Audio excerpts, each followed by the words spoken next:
Þá tekur til máls hv. 4. þingmaður Reykjavíkurkjördæmis suður, Þórhildur Sunna Ævarsdóttir.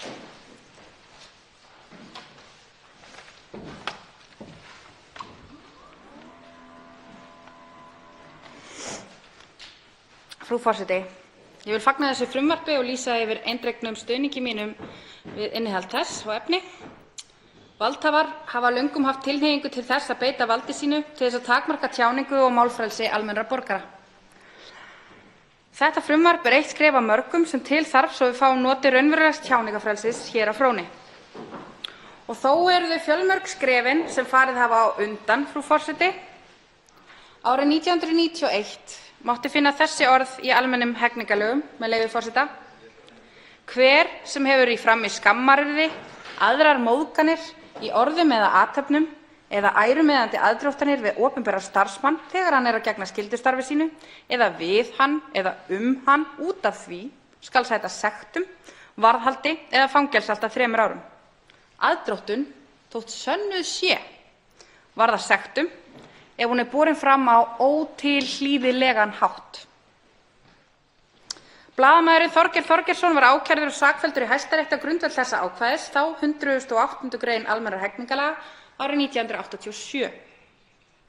Þorgeir hafði unnið sér það til saka að hann ritaði 2 blaðagreinar lögregluofbeldi og kallaði lögregluna meðal annars einkennisklædd villidýr og kallaði eftir því að sett yrði á fót sjálfstæð eftirlitsstofnun með störfum lögreglu, eitthvað sem ennþá vantar, svona nota bene. En árið 1992 komst Mannréttindadómstóll Evrópu að þeirri niðurstöðu að sakfellingin væri ekki nauðsynleg í lýðræðisríki og dæmdi íslenska ríkið brotlegt gegn 10. grein Mannréttindasáttmála Evrópu, og margir síðari dómar Mannréttindadómstólsins hafa raunar komist að þeirri niðurstöðu að opinberir starfsmenn og persónur ættu vegna stöðu sinnar frekar að eiga von á óvæginni umfjöllun og stórum, jafnvel ósanngjörnum, óþægilegum eða ýktum ummælum sig og sín störf heldur en hinn almenni borgari. Það væri því óeðlilegt að þeir nytu sérstakrar verndar frá því að vera móðgaðir umfram aðra. Þetta kemur meðal annars fram í dómi Le Monde gegn Frakklandi sem minnst er á í greinargerð þessa frumvarps. Þrátt fyrir þessi skýru fyrirmæli Mannréttindadómstólsins má enn finna sérstakt ákvæði aukna vernd æru erlendra þjóðhöfðingja hér á landi umfram aðra einstaklinga. Ákvæði sem hefur veruleg hamlandi áhrif á opinbera umræðu persónur sem sannarlega eru opinberar og mega því eiga von á að almenningur hér á landi sem og annars staðar tjái sig ansi frjálslega þá og þeirra störf. Það er ákvæði sem fyrirliggjandi frumvarp leggur til að fjarlægja úr almennum hegningarlögum og ákvæðið hljóðar svo, með leyfi forseta: Hver sem opinberlega smánar erlenda þjóð eða erlend ríki, æðsta ráðamann, þjóðhöfðingja þess, fána þess eða annað viðurkennt þjóðamerki og svo framvegis skal sæta sektum eða fangelsi allt að 2 árum. Og það er meira að segja hægt að hækka upp í 6 ár séu sakir miklar. Og sömu refsingu skal hver sá sæta sem smánar opinberlega eða hefur annars í frammi skammaryrði, aðrar móðganir í orðum eða athöfnum eða ærumeiðandi aðdróttanir við aðra starfsmenn erlends ríkis sem staddir eru hér á landi. Þetta þrátt fyrir að í dómi Le Monde gegn Frakklandi hafi komið fram að ekki væri tilefni til þess að þjóðhöfðingjar nytu sérstakrar verndar þegar kæmi að æru þeirra. Svona ákvæði, frú forseti, hafa kælingaráhrif á opinbera umræðu og valda sjálfsritskoðun þeirra sem lýsa vilja skoðunum sínum á verkum og persónu erlendra þjóðhöfðingja. Tökum tiltölulega nýlegt dæmi. Þann 31. janúar 2017 sagði sú sem hér stendur, með leyfi forseta: Ég hef áhyggjur af því að forseti Bandaríkjanna sé fasisti, kvenhatari og rasisti. Næsta dag lét hv. þingmaður Óli Björn Kárason eftirfarandi orð falla í morgunútvarpi RÚV, með leyfi forseta: Það finnst mér of langt gengið. Við getum verið ósammála öllu því sem hann segir og öllu því sem hann gerir, en við köllum ekki þjóðhöfðingja Bandaríkjanna, lýðræðislega kjörinn forseta, fasista. Þessi orð mín voru látin falla í ræðustól Alþingis og naut ég því stjórnarskrárvarinnar þinghelgi gagnvart því að þurfa að sæta afleiðingu fyrir þessi ummæli mín samkvæmt áðurnefndri 95. grein almennra hegningarlaga. Því má með sanni segja að ég hafi á opinberum vettvangi viðhaft ummæli sem mörgum þótti smánandi æðsta ráðamann bandarísku þjóðarinnar.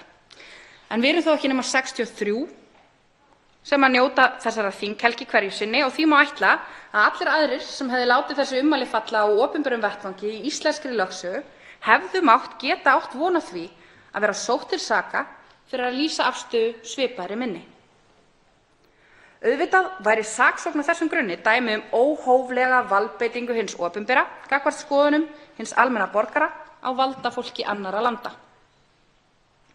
Það að þessi lög séu til og þeim megi beita hafa kælandi áhrif á þjóðfélagsumræðuna.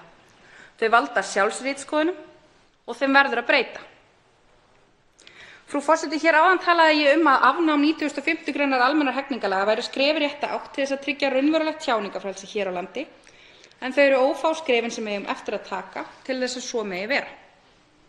Því tjáningarfrelsinu á Íslandi eru margar skorður settar, bæði með lögum og annarri valdbeitingu ráðandi afla. Fyrst ber að nefna lögbann sem sett var á stundina vegna umfjöllunar hennar vafasöm fjármálaviðskipti hæstv. Fjármálaráðherra Bjarna Benediktssonar í aðdraganda bankahrunsins á meðan hann sat sem þingmaður. Héraðsdómur Reykjavíkur hefur kveðið upp sinn dóm að lögbanni brjóti á stjórnarskrárvörðum rétti til tjáningar, hafi haft óeðlileg áhrif á frjálsar og upplýstar kosningar og grafi undan frjálsri tjáningu fjölmiðla. Þó er lögbannið enn í gildi og hefur í sjálfu sér kælandi áhrif á opinbera umræðu. Það mætti raunar segja að áhrifin séu við frostmark þar sem að Stundin getur ekki miðlað umræddum upplýsingum enn þann dag í dag og óvíst með hvenær það má samkvæmt núverandi valdakerfi tjáningar. Píratar hafa mælt fyrir frumvarpi til þess að taka ákvörðunarvald lögbann á hendur umfjöllun fjölmiðla úr höndum sýslumanna sem sýnt hafa að þeir taka til engrar athugunar hvort að skilyrði til skerðingar tjáningar séu uppfyllt eða ei og við setjum það í hendur dómstóla sem þó allavega hafa á undanförnum árum staðið sig betur og betur í vernd tjáningarfrelsisins á Íslandi, meðal annars í kjölfar ítrekaðra dóma og ávirðinga Mannréttindadómstóls Evrópu. Málið er í vinnslu á nefndasviði Alþingis og ég hvet alla þingmenn til þess að greiða leið frumvarpsins í gegnum þingið og veita því stuðning sinn tjáningarfrelsinu til heilla. Við vitum það líka, frú forseti, að núverandi lagaumhverfi gerir það að verkum að fjölmiðlar þurfa oft á tíðum að eyða stórum fjárhæðum í málskostnaði í meiðyrðamálum sem höfðuð eru af fjársterkum aðilum vegna ummæla eða fréttaflutnings sem þeim líkar ekki. Tilgangurinn með kæru er langt í frá alltaf sá að vinna málið. Það er jafnvel vitað að málið sé tapað en það er sótt til þess eins að hafa fé af fjölmiðlunum, þreyta þá og refsa þeim fyrir að upplýsa almenning misgjörninga valdamanna.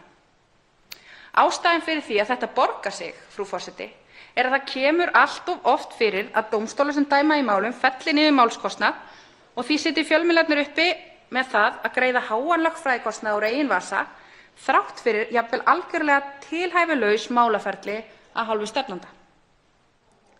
Píratar hyggjast bregðast við nákvæmlega þessari hindrun í vegi tjáningarfrelsisins með framlagningu frumvarpa á allra næstu dögum.